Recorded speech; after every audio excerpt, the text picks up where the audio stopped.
selamatkah mereka akidah mereka?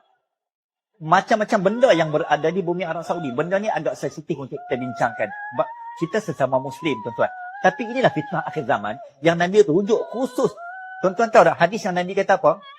La ilaha illallah. Wailul lil arabi.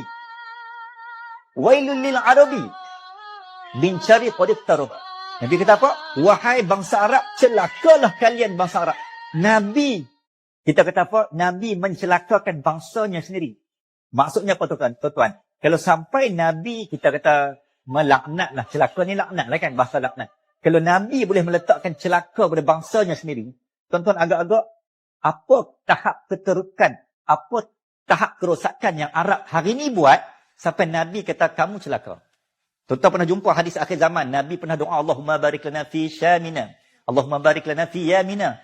Tiba-tiba Nabi tak berkata, ya Allah berkatilah bumi Syam, ya Allah